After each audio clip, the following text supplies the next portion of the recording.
आज जो 12 सूत्री मांगों को लेके और जो सभा का और ये कूच का जो कार्यक्रम था उसमें सभी बातों पे जो है हमारी सहमति हुई है। और जो सहमति हुई है मैं वो बिंदुवार आपको बता देता हूँ। 3 बिंदु महत्वपूर्ण थे। इसमें एक तो मुकदमे वापस लेने की बात थी, एक बेल एप्लीकेशन जो बेल को खारिज करने की एप्लीकेशन लगाने की बात थी, उसको खारिज उस एप्लीकेशन को वापस लेने की बात थी, और एक जो क्षेत्राधिकार परिवर्तन की बात थी, जो 5 ग्राम पंचायतें हैं उनको देवली से हटा के वापस उनियारा में मिलाने की बात थी। तो ये तीनों जो मुद्दे थे वो राज्य सरकार के संज्ञान में है। पहले भी थे, हमने कल भी ये राज्य सरकार के संज्ञान में डाला है। और अभी हमारी नरेश जी भाई साहब की और डिविजनल कमिश्नर साहब हमारे जो समाज आयुक्त महोदय उनकी बात हुई है। तो इन तीनों मुद्दों पे राज्य स्तर पे बात चर्चा करने के लिए एसीएस होम से वार्ता जो है वो अगले 5-4 दिन में जो है वो डीसी साहब जो है तैयार करके और उनकी वार्ता जो एसीएस होम से करवाएंगे। वो मुद्दे जो है वहाँ पे टेकअप होंगे। इसके अलावा जो स्थानीय मुद्दे थे, एक मुआवजे का इशू था। इसमें 13 लोगों को हमने मुआवजा हम दे चुके हैं। बाकी 2 प्रकार के केस हमारे पास मुआवजे के लिए पेंडिंग थे। एक तो जिन वाहनों का बीमा था और बीमा एक्टिव था, उसके संबंध में जो है वो बीमा पेमेंट की क्या स्थिति रही, बीमा क्लेम कंपनी ने दिया या नहीं दिया, इसलिए वो पेंडिंग थे। अब कल भी हमारी जो है कलेक्टर साहब के साथ में उनकी नरेश जी की प्रतिनिधिमंडल की बातचीत हुई थी। तो उसमें हमने शपथ पत्र एक जो भी परिवादी जिसका वाहन जला है उसने क्लेम नहीं लिया, इस बात का शपथ पत्र लेके हम इन पेमेंट्स को प्रोसेस कर देंगे और अगले 15-20 दिन में हम ये पेमेंट करवा देंगे। दूसरी जो बात थी वो फसल बीमा की। एक तो आमजन को जानकारी नहीं होना और फसल बीमा कराने के बावजूद भी जो है वो किसानों को फसल बीमा का क्लेम नहीं मिलने का मुद्दा था। उसमें जो पिछले 2 सालों में जो भी क्लेम जो मिला है वो हमने लिस्टें इनको दे दी है। आगे इसके बारे में जागरूकता की बात है कि भाई आमजन को इसमें जागरूक करें और क्लेम की जो स्थितियां हैं भाई किस स्थिति में क्लेम मिलना है और क्लेम की क्या क्या प्रोसेस है वो हम हमारी जो कैंपों के माध्यम से भी हम सबको जागरूक कर रहे हैं। और आगे भी हम स्पेशल ड्राइव चला के और जो इस ये वाला जो बेल्ट है जिले का, ये बात सही है कि जो भी पेमेंट हुआ है उसमें इस एरिया के लोगों को, किसानों को पेमेंट कम हुआ है। तो इस इलाके में इसके लिए जागरूकता और क्लेम के लिए जो है कंपनियों को भी हम यहाँ पे भेज के और लोगों को जानकारी दिलवाएंगे और हमारी जो कृषि विभाग के अधिकारी है वो भी जानकारी देंगे। तीसरी बात जो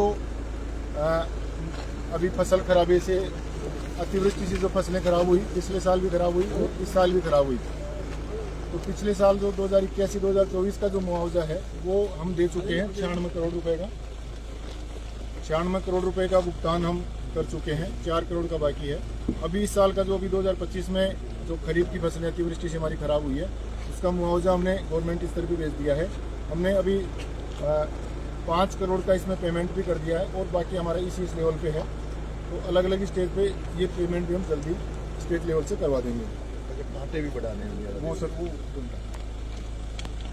समर्थन मूल्य की बात थी। तो यहाँ पे गेहूँ रबी में हम गेहूँ, चना और सरसों 3 चीज़ों की गेहूँ की खरीद करते हैं, मतलब 3 जिनसों की यहाँ पे खरीद करते हैं। और कांटे अपन ने जो अलीगढ़ और दूनी में जो कल जो प्रतिनिधि मंडल से जो बात हुई थी उसमें 2 जगह और कांटे स्थापित करने की उनकी मांग थी, तो वो हमने गवर्नमेंट को भेज दिया है और वो हम करवा देंगे।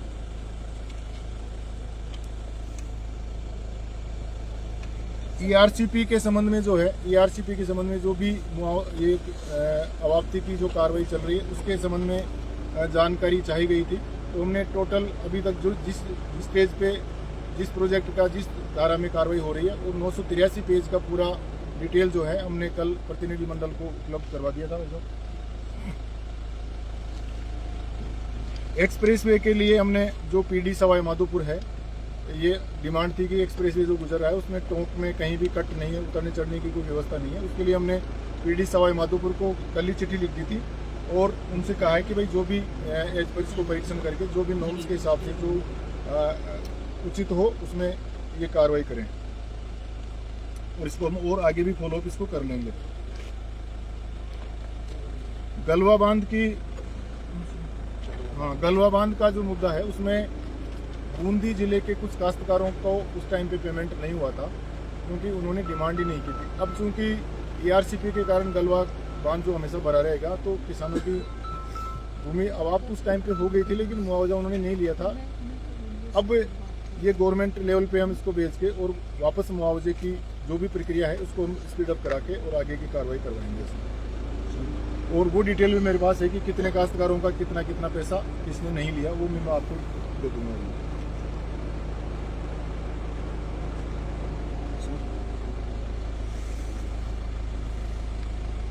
ये 11 नंबर पॉइंट वही है जो 3-4 मुद्दे स्टेट पे है, वो बात हो गई ACS होमसर के उनकी जब बात होगी तो उस पर आगे निर्णय कर लिया जाएगा।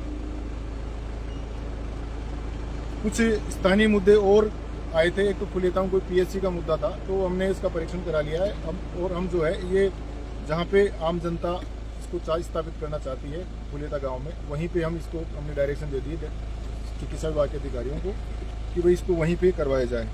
समरावता स्कूल का जो प्रकरण है, एक तो उसकी जो स्कूल की भवन है वो जीर्ण शीर्ण है, तो स्कूल की नई डिमोलिश करके और नई बिल्डिंग के प्रस्ताव हम भेज के नई बिल्डिंग वहाँ पे बनवाएंगे।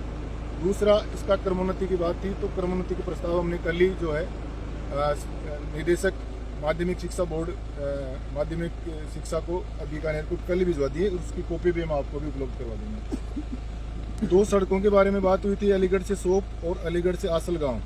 इन दोनों सड़कों के प्रस्ताव बजट घोषणा, अभी जब बजट सत्र चल रहा है तो इसमें बजट में शामिल करने के लिए हमने ऑलरेडी ये भिजवा चुके हैं राज्य स्तर पे, और उम्मीद है कि अब इसमें अपनी बजट घोषणा में ये बजट में शामिल हो जाएंगे। जल जीवन मिशन के बारे में 2 गांवों का मुद्दा था, देवपुरा और रायपुरा का, उसमें कुछ काम बाकी है। 1 महीने का उन्होंने टाइम लिया है कि 1 महीने में हम इसको जो है 31 मार्च से पहले सारा काम पूरा करके और गाँव को पानी जल जीवन मिशन के तहत जो बिशनपुर का पानी है वो पिला देंगे, चालू कर देंगे। सतवाड़ा का किसान ID का मुद्दा आज ही संज्ञान में आया है, इसको हम पॉजिटिवली पूरा करवा देंगे। इस प्रकार से सभी बातों पे जो है सकारात्मक रूप से हमारी सहमति बनी है।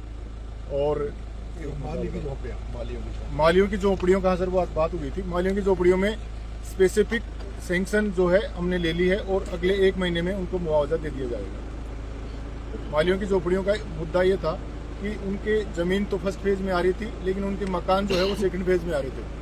तो उनका ये कहना था कि साहब हमें जब हमारी ज़मीन चली गई तो हम यहाँ मकानों में रह के भी हम क्या करेंगे, तो हमें तो आप मकानों का भी मुआवजा दे दो और हमें यहाँ से फ्री कर दो, ताकि हम कहीं भी हमारा दूसरी जगह हमारा कोई भी कारोबार करें।